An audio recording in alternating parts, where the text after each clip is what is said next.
Can it be that they are mad themselves who call me mad?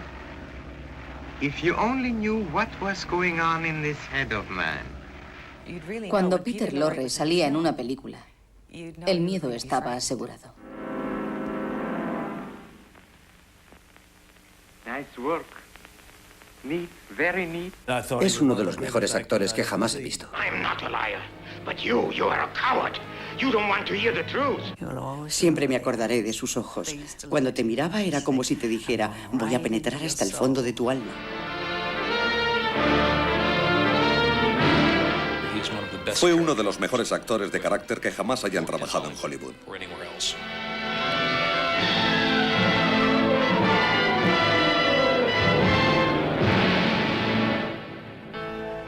Sus ojos salientes, su voz nasal y sus convincentes interpretaciones de personajes atormentados hicieron que Peter Lorre fuera apodado el maestro del mal y el sultán de lo siniestro.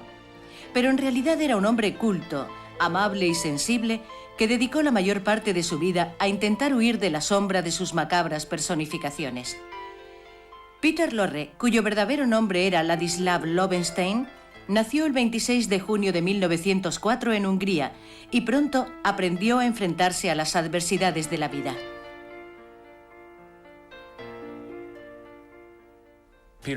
El padre de Peter, Alois, era un hombre rígido procedente de una familia de militares. Era gerente de una fábrica textil en Hungría. La madre de Peter, Elvira, de quien heredaría los ojos saltones, murió a causa de una septicemia, cuando Peter tenía solo 4 años.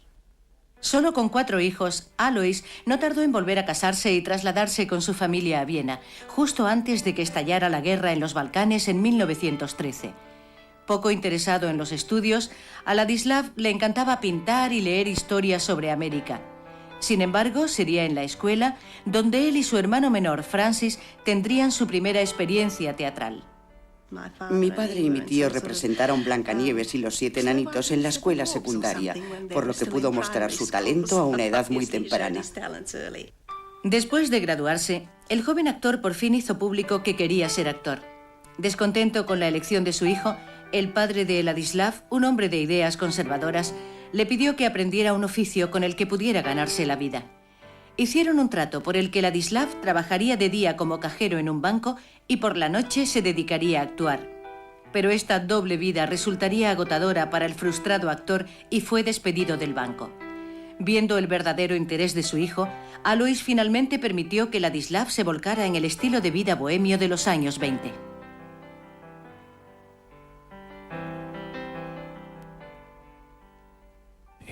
Se pasaba el día yendo de bar en bar para que le invitaran a una taza de café, leer el periódico o charlar con gente como él. Con 20 años, entró a formar parte de un grupo de teatro experimental cuya inspiración provenía de las enseñanzas de Sigmund Freud. En sus actuaciones, el grupo exploraba los efectos psicoterapéuticos del drama, un concepto que encajaba a la perfección con la personalidad introspectiva y analítica de Lovenstein.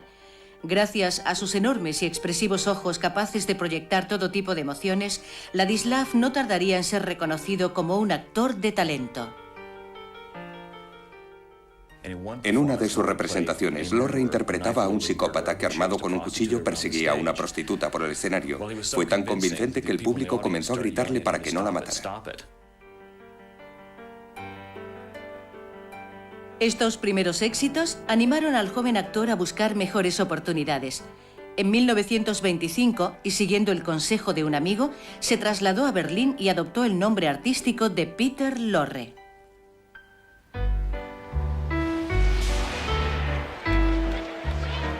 Tras resurgir de las cenizas de la guerra, Berlín era la meca de todo artista.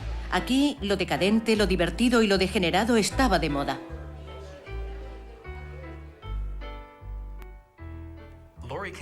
Lorre alcanzó la mayoría de edad desde un punto de vista teatral en la Alemania de los años 20, en la que el expresionismo tuvo un impacto en todas las formas artísticas, sobre todo en el arte escénico. Y una de las características del expresionismo es la exteriorización de los estados mentales interiores. Es algo muy analítico.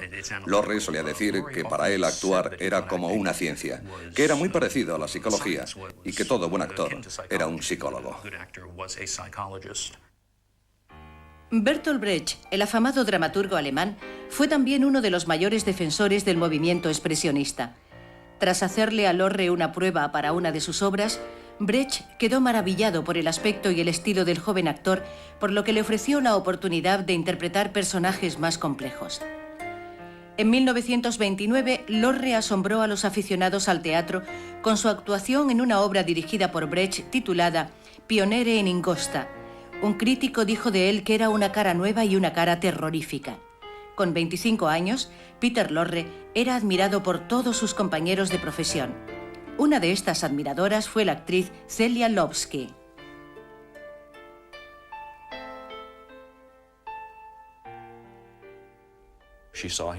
Lo vio comiendo en un restaurante. Se sentó a su mesa y le felicitó por su actuación.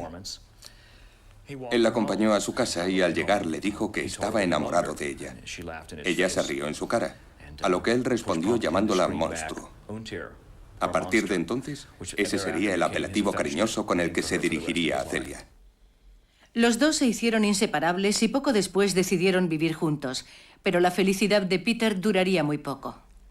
Fue sometido a una importante intervención quirúrgica en Suiza. La operación no salió bien. Puede que fuese apendicitis o algo de la vesícula, no estoy segura. El caso es que acabó con una infección y muy pocos creían que sobreviviría. Durante 2 o 3 días estuvo al borde de la muerte y comenzaron a suministrarle morfina, que por aquel entonces era una práctica muy extendida. A pesar del dolor y de su cada vez mayor dependencia de la morfina, Lorre volvió al trabajo. De nuevo, sus intensas interpretaciones llamaron la atención de otros artistas.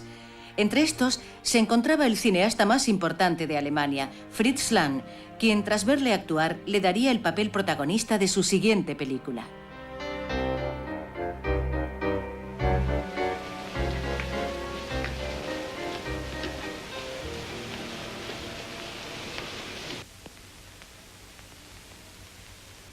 En M, Lorre hacía el papel de un psicópata asesino de niños cuyos crímenes eran tan depravados que los delincuentes de Berlín deciden colaborar en su caza.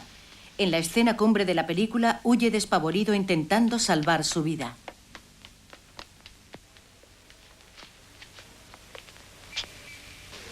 Du willst also damit sagen, dass du morden musst? Immer muss ich durch Straßen gehen und immer spüre ich, da ist einer hinter mir her. Das bin ich selber und verfolgt mich. Creo que es uno de los mejores actores que jamás he visto, porque a pesar de que interpretaba a un asesino de niños, despertaba simpatías. Uno sentía lástima por él. Supo reflejar a la perfección a un hombre con el alma atormentada.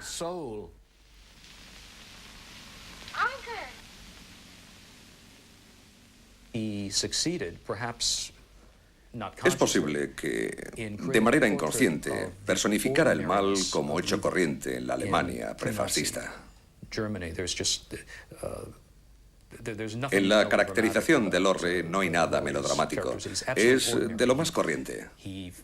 Encaja en cualquier personaje y, sin embargo, es portador de una maldad tremenda.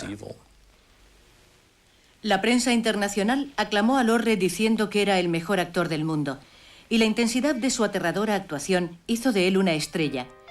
Pero en la vida real no tardarían en producirse unos hechos que cambiarían para siempre la vida de este actor y también la del mundo.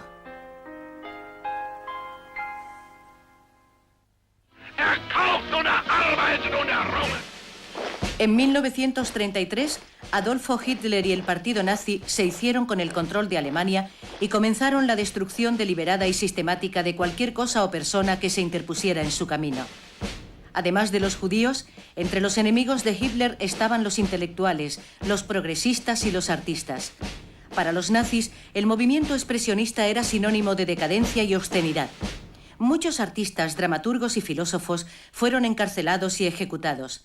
Otros, como Peter Lorre, eran demasiado conocidos y fueron obligados a dejar el país.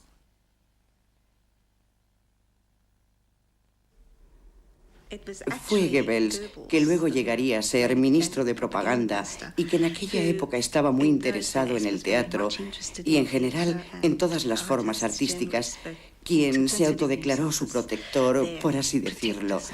Y por lo visto fue él quien aconsejó a Peter que se fuera. En la primavera de 1933, Peter Lorre huyó de Alemania y se estableció en París junto a su compañera Celia, y a pesar de su fama le resultó difícil encontrar trabajo. Tras un año frustrante, con una única y breve representación, recibió la llamada de un director inglés que quería reunirse con él en Londres. Ese director era Alfred Hitchcock. Estaba aterrorizado porque sabía muy poco inglés, lo que había aprendido cuando trabajaba en el banco. Pero sí sabía que a Hitchcock le encantaba contar historias, así que dejó que le contara la suya, y él simplemente se limitó a reír. Hitchcock dio por supuesto que se había enterado y que obviamente hablaba inglés. Esta sería la primera película de habla inglesa en la que Lorre intervendría. Hacía el espía sádico de El hombre que sabía demasiado. And tell Mrs. Lawrence, her little Betty and her husband are very well. Anything else?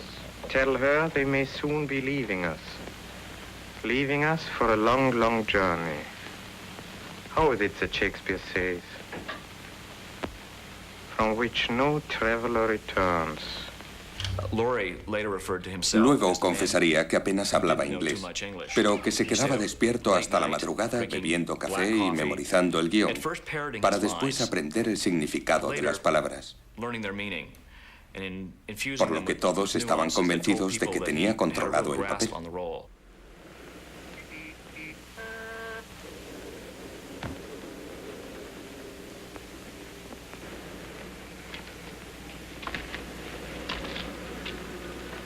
Sorry. Please forgive me. La actuación de Lorre recibió muy buenas críticas y su carrera volvía a estar en movimiento. Columbia Pictures le ofreció un contrato de $1000 a la semana y Peter aceptó irse a Hollywood. En junio de 1934, Peter se casó con Celia y llegó a América, la tierra de sus sueños de infancia.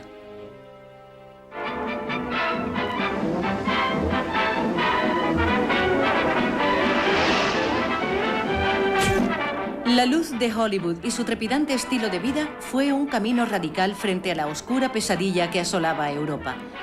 En los estudios, la capacidad creativa parecía no conocer límites gracias a los actores, guionistas y técnicos que, al igual que Lorre, habían huido del reino del terror de Hitler. Sin embargo, el contrato de Lorre no era todo lo favorable que parecía. Se había encasillado en los personajes que le hicieron famoso y los productores se mostraban reacios a dar al actor otro tipo de papeles. M marcó para siempre el destino de Lorre. Después de esa película recibió innumerables ofertas para hacer de asesino y de psicópata. Cuando las mujeres lo veían por la calle, cogían a sus hijos y huían de aquel actor cuyas interpretaciones habían sido demasiado convincentes. Tras un año esperando en vano un papel, presentó al jefe de la Columbia, Harry Cohn, el proyecto de filmar Crimen y Castigo de Dostoyevsky. Cohn estuvo de acuerdo, pero puso una condición. Primero sería prestado a la Metro-Goldwyn-Mayer para protagonizar Las manos de Orlac. Lo tenía todo. Sadismo, necrofilia, un científico loco y mutilación. Es la historia de un médico obsesionado que injerta las manos de un asesino a un concertista de piano que había perdido las suyas en un accidente ferroviario. Y por supuesto las manos tienen vida propia. Aún fresco en la memoria el Drácula de Bela Lugosi y el Frankenstein de Boris Karloff, los aficionados al cine declararon a Lorre la nueva estrella del terror de Hollywood. Cumpliendo su promesa, Cohn dio a Lorre el papel de Raskolnikov en Crimen y Castigo. Y aunque hizo la que según él fue la mejor interpretación de su carrera, la película supuso un fracaso de taquilla. No era una mala película. Era una adaptación bastante buena de la novela de Dostoyevsky. Sin embargo, y desgraciadamente, el público no estaba preparado para aceptar a Peter en un papel protagonista. Por lo tanto, la película no tuvo éxito. Solo 2 años y una película después, Lorre dejó la Columbia por su rechazo a verse encasillado en papeles de terror. En 1936, Lorre fichó por la recién formada 20th Century Fox. El jefe del estudio, Darryl Zanuck, le dio el papel de espía en Crack Up. You know, a man sees nothing because he's wise, or afraid, or stupid. Which are you? Wise as an owl. An owl? You know, an owl in daytime, she can't see, like this. And in nighttime, she can. Su interpretación de un espía despiadado, haciéndose pasar por un excéntrico inofensivo, le permitió hacer tanto comedia como drama, un reto que aceptó encantado. Un desafío similar le llegó cuando interpretó el papel del detective japonés Mr. Moto, un personaje creado por la Fox tras el éxito obtenido por su serie de Charlie Chan. Look out!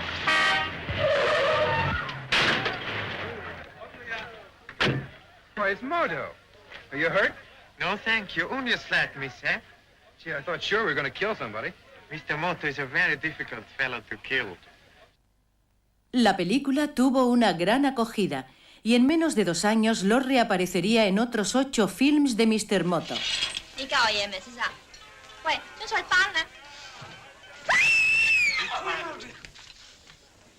What happened? Mr. Wong is quite dead.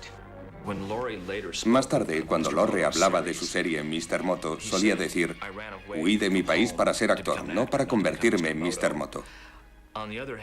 Sin embargo, fue ese personaje el que le dio a conocer al público americano.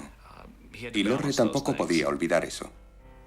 Entre película y película, ocupaba su tiempo leyendo todo cuanto podía. Fue un autodidacta en materias de arte, ciencia y filosofía, pero su apetito no solo se limitaba al campo de lo intelectual. Leon Ames, que había trabajado en la serie de Mr. Moto, decía que Peter perseguía a todas las mujeres que había en el plató y que su frase típica al acercarse a una era: ¿crees que podrías acostumbrarte a mi cuerpo?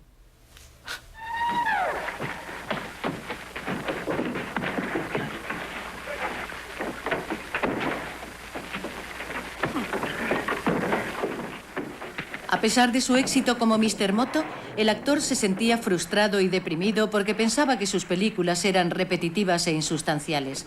Y con frecuencia, el actor recurría a la morfina para calmar su dolor emocional. Lorre nunca ocultó a su familia y a sus amigos que se drogaba, pero consiguió que sus compañeros de trabajo jamás sospecharan nada. Todos decían que era un perfeccionista, un gran profesional. Su manera de ocultar su problema intermitente con la droga fue sin duda el mayor ejemplo de su capacidad interpretativa. I suppose you've got a good reason for sticking your nose into this. Oh, yes, sir, a very good reason. Mr. Riggs and I have promised the district attorney to arrest the murderer. El deterioro emocional y la insatisfacción profesional de Lorre se vieron agravados por el creciente temor a una guerra en Europa Oriental. Durante el rodaje de las películas de Moto, Lorre cayó en uno de sus puntos más bajos. Se sentaba en su camerino y escuchaba por la radio a Hitler vociferar contra los judíos. Una mañana Norman Foster llamó a su puerta y le dijo: Peter, ya estamos listos para rodar. Y Peter le gritó: el mundo se está desmoronando y tú quieres que haga una película. A salvo en el confort y el lujo de Hollywood, Lorre sentía que había abandonado a su familia en Europa. Para mitigar su mala conciencia, hizo todo lo posible por participar en la contienda. Peter daba discursos antinazis en la radio. De alguna manera, la Gestapo consiguió localizar a mi familia. Detuvieron a mi abuelo y se lo llevaron para interrogarle. Pero creo que debido a su edad, finalmente lo dejaron en libertad. Sin embargo, mi tía también fue detenida y quisieron llevársela a un campo de concentración. Pero como estaba tan enferma, la arrojaron del tren y dejaron que muriera al lado de la vía. Aquella fue una época horrenda para todos nosotros. Sintiéndose aislado de su familia y de su país, Lorre insistía en interpretar mejores papeles en mejores películas, y Zanuck a veces cedía. Service. Garçon, service, please. I thought I told you to stay out of here. Oh, yes, monsieur, but I wish to order a very expensive breakfast. You do, huh? And what would you like? Oh, some wine ordinaire and for 1,000 francs, lobsters with thermidor. En I'll Give a Million, la interpretación de Lorre haciendo de vagabundo fue calificada de soberbiamente cómica por la prensa. Pero a pesar de las magníficas críticas, el público quería seguir viendo a su querido Mr. Moto. You really are Moto, then. That is my one permanent characteristic. Frustrado por lo que entendía como una negativa de Zanuck a reconocer su polivalencia como actor, en julio de 1939 Peter Lorre rescindió su contrato con la Fox, dejando atrás a Mr. Moto. Con 35 años volvía a estar solo y sin trabajo.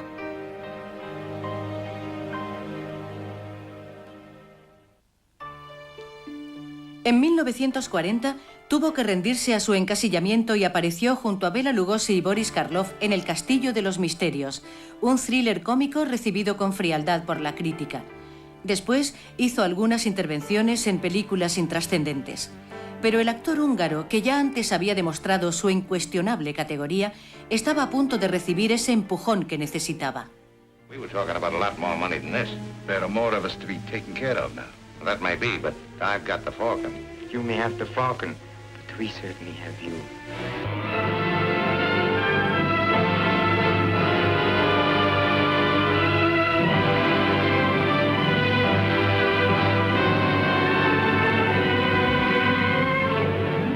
Su trabajo en el papel de Joel Cairo, el sinvergüenza servil del halcón maltés de John Huston, le valió el reconocimiento general y la película fue un enorme éxito de taquilla.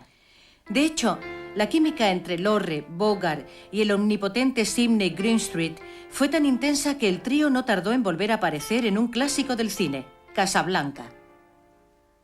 I was willing to shoot Captain Reno, and I'm willing to shoot you. All right, Major, you asked for it.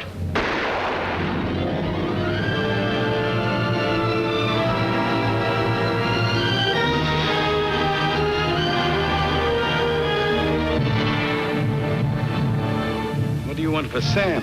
I don't buy and sell human beings. That's too bad. That's Casablanca's leading commodity. Rick, help me. Be a fool, you can't get away. But Rick, hide me. Do something. You must help me, Rick.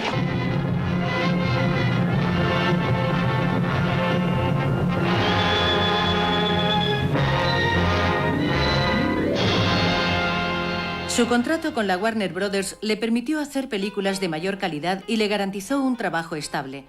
Apareció en varias ocasiones junto a Greenstreet y Bogart y disfrutaba de esa camaradería entre profesionales que no había tenido desde que dejó Alemania. Se llevaban muy bien entre ellos y se hicieron grandes amigos. No resultaba difícil sentir simpatía por Peter. Era un tipo encantador. Y Bogart, Bogey, también era un hombre muy inteligente.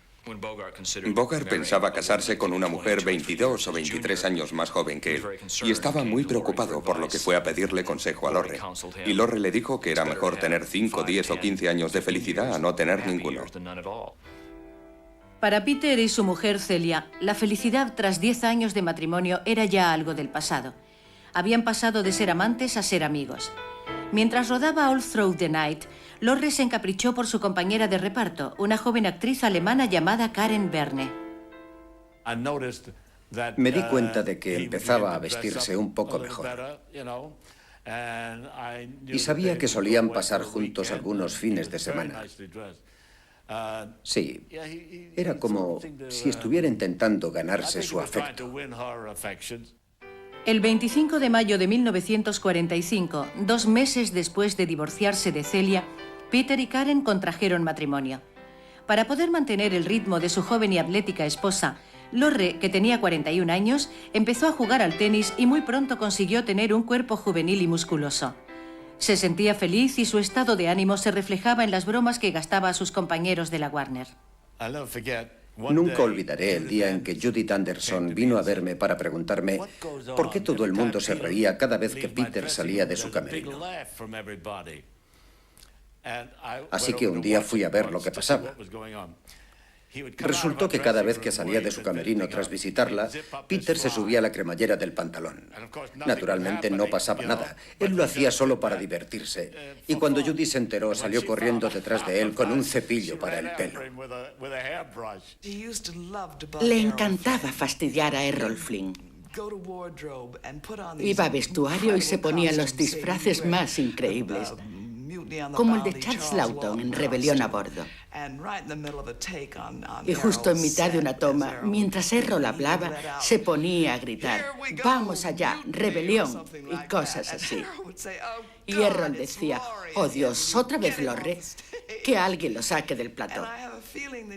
Siempre tuve la sensación de que habría dado cualquier cosa por hacer un papel en el que él fuera el héroe protagonista.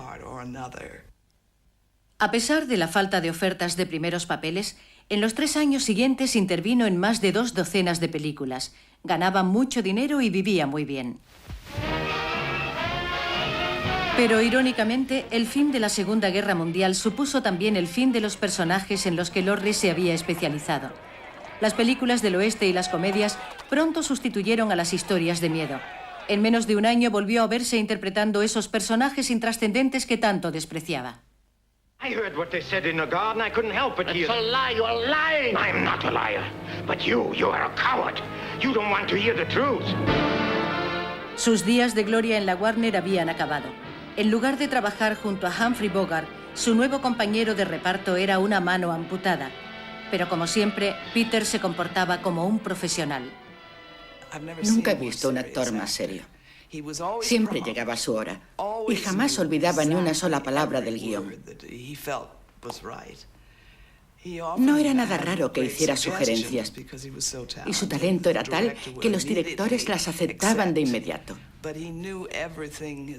Se lo sabía todo: el guión, su personaje. Y en cuanto la cámara comenzaba a rodar, todo lo hacía muy en serio. Hillary, listen, listen. Can you hear it?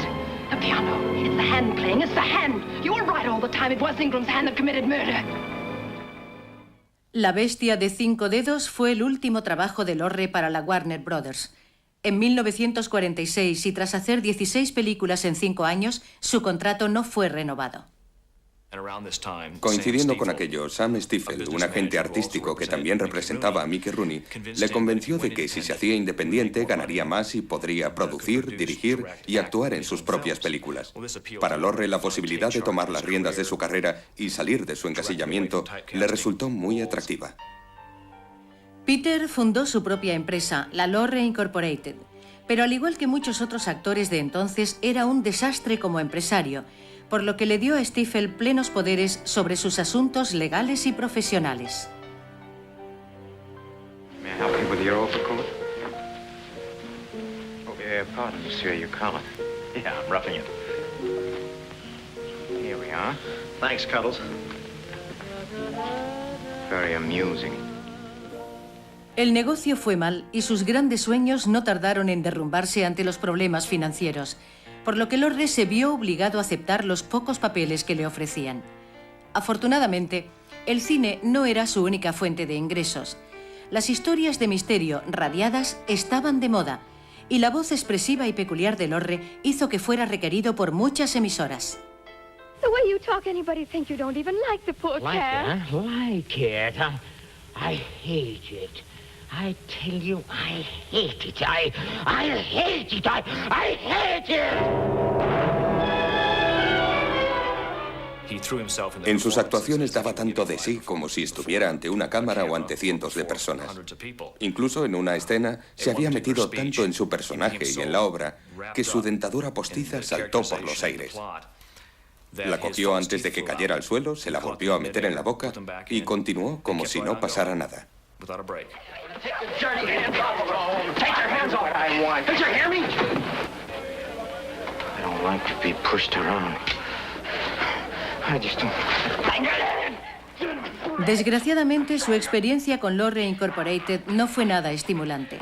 Su lucha constante por encontrar material de calidad resultó más frustrante si cabe que cuando descubrió que su empresa había sido mal gestionada. Un día durante el almuerzo, Vino a verme. Fue muy triste, pero me alegró que tuviera esa confianza conmigo. Y me dijo que hiciera lo que hiciera, si seguía en el cine y tenía éxito, que no dejara que nadie me firmara los cheques. Le contesté que no haría eso nunca, a lo que él replicó que eso lo decía ahora, pero que cuando estuviera muy ocupada lo haría y dejaría que alguien se ocupara de mis asuntos. Y añadió que no tendría que estar trabajando, pero que se veía obligado a ello porque le habían arruinado. En mayo de 1949, y con 44 años, se declaró en quiebra. En 3 años, su intento de ser independiente había fracasado. Arruinado y amargado, decidió abandonar Hollywood y volver a Europa. Sin embargo, no se encontró con el país del que había tenido que marcharse 15 años antes.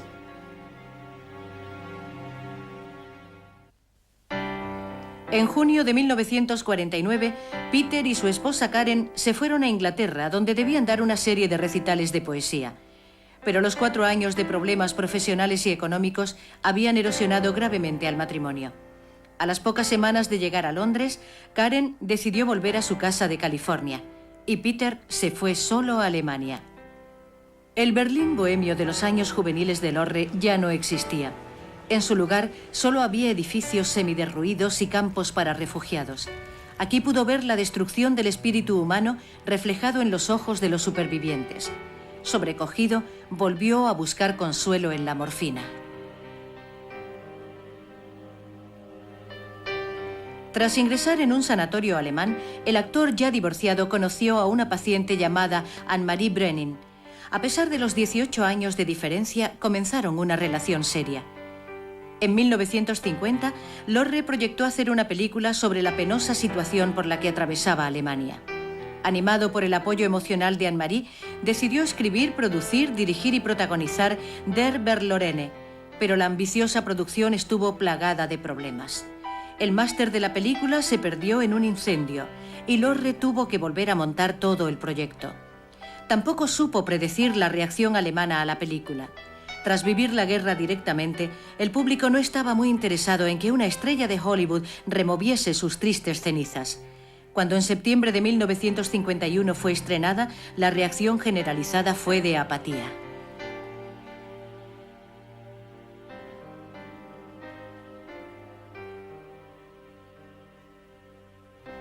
Peter creyó que sus propios paisanos le condenaban a él y a su obra de arte. Arruinado y sin un futuro claro, decidió en 1952 volver a los Estados Unidos.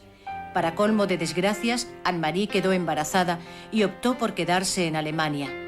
Deprimido y descorazonado, Peter estuvo casi 1 año sin trabajar hasta que un día recibió la llamada de un viejo amigo.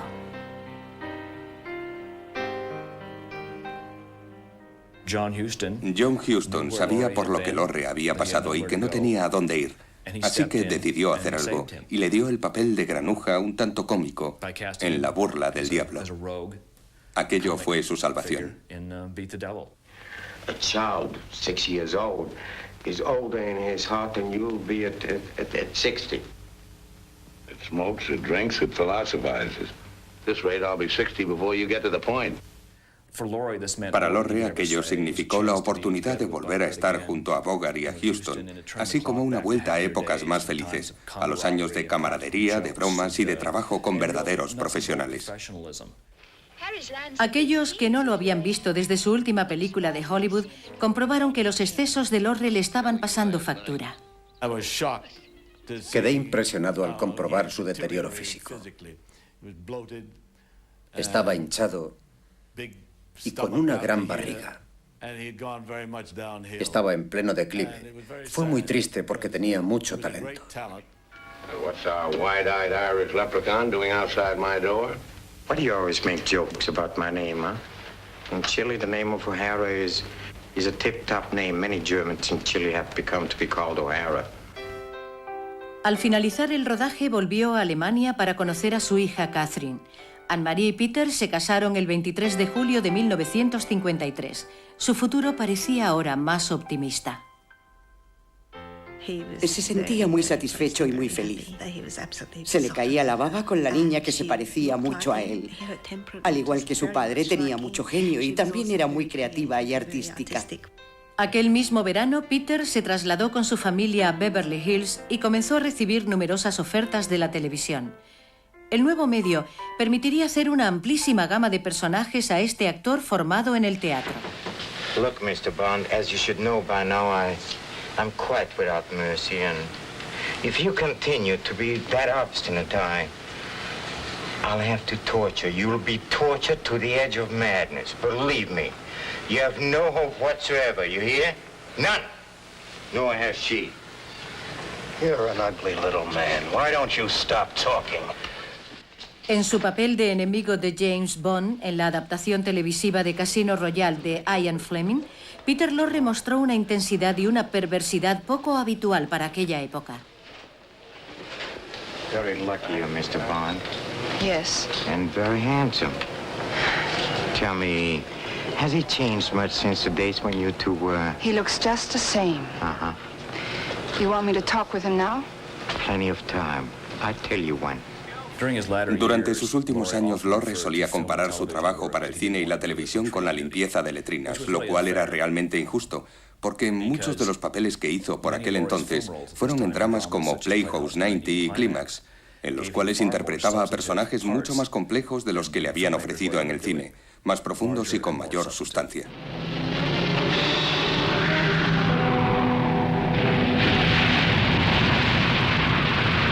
A diferencia de la televisión, la mayoría de las apariciones de Lorre en el cine se limitan a ser parodias de sus personajes de la gran pantalla. Sure we're friends. Go ahead, hit me. Hit me. You mean that? Sure, go ahead, you can't miss it. Now we are friends. La antigua estrella del expresionismo alemán era ahora una caricatura. El hombre que había logrado aterrorizar al público adulto con M y las manos de Orlac, ahora divertía a los niños con la historia de la humanidad y 5 semanas en globo. Subid a bordo y disfrutad del safari aéreo más salvaje y chiflado de todos los tiempos. Creo que lo que le ocurrió a Peter fue muy triste, ya que en cierto sentido comenzó a reírse de sí mismo. Dejó de intentar hacer algo serio como actor.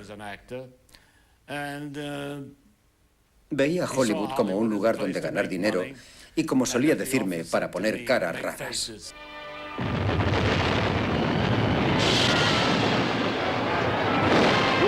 Para todos ustedes, un reparto de ensueño. Walter Pidgeon, John Fontaine, Peter Lorre, Barbara Eden. Where's Lee? Come on, we have no time to lose. We must find him. Era incansable. Jamás parecía triste o resignado. Tampoco se sentía mal por el tipo de trabajos que hacía en ese momento. Hay que reconocer que no dejó que aquello le alterara.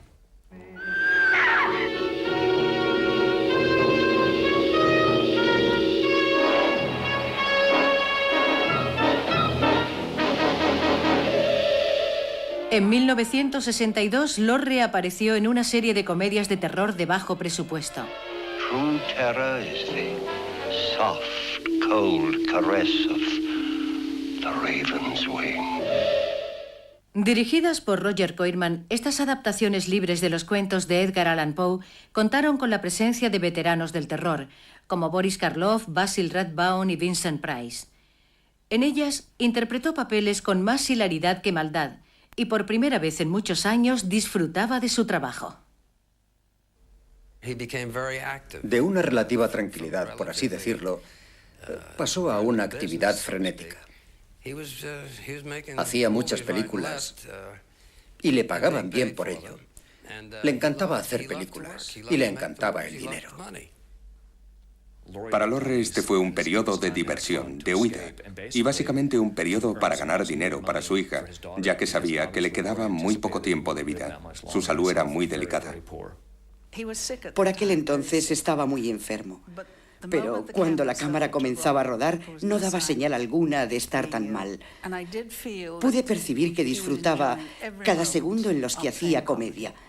como si otra ventana se hubiera abierto para él. Eso era lo mejor de todo, que la película supuso una alegría para él.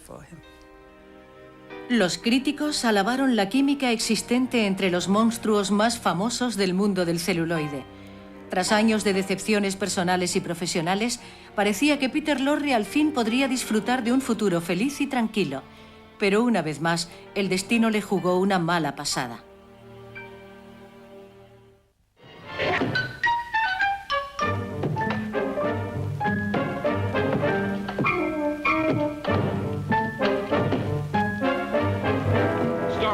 Protagonizada por Vincent Price, un ser que, inspirado por una mujer seductora, siente unos deseos irrefrenables de matar.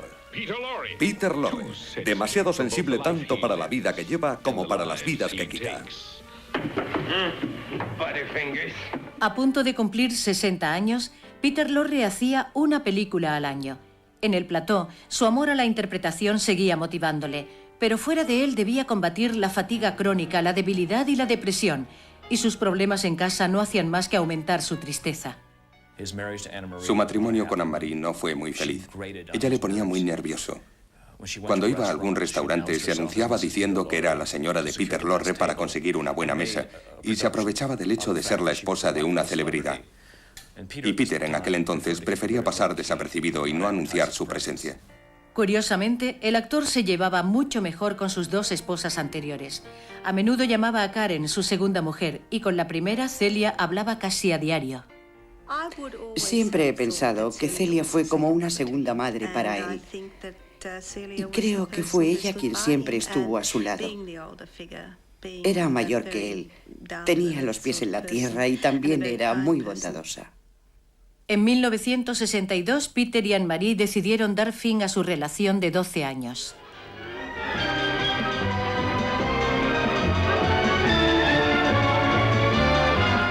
Un hombre encantador que se convierte en objeto de burlas de 6 astutos personajes que intentan ganarse la vida. Si Lorre había sido crítico con sus anteriores películas de Hollywood, sentía un auténtico desprecio por Jerry Calamidad, en la que aparecía junto a Jerry Lewis. No quería hacer esa película. Hizo su personaje con desgana. Se quejaba de sus compañeros, lo cual era poco habitual en él. Por lo general se guardaba para sí mismo cualquier reproche referente a la película que estuviera haciendo. En este caso fue mucho más franco. Y Kathy Lorre, su hija, siempre pensó que esa película contribuyó a su muerte, puesto que le hizo sentirse muy desgraciado. El 23 de marzo de 1964, y solo 4 días después de finalizar Jerry Calamidad, Peter Lorre murió de un ataque al corazón. Tenía 59 años.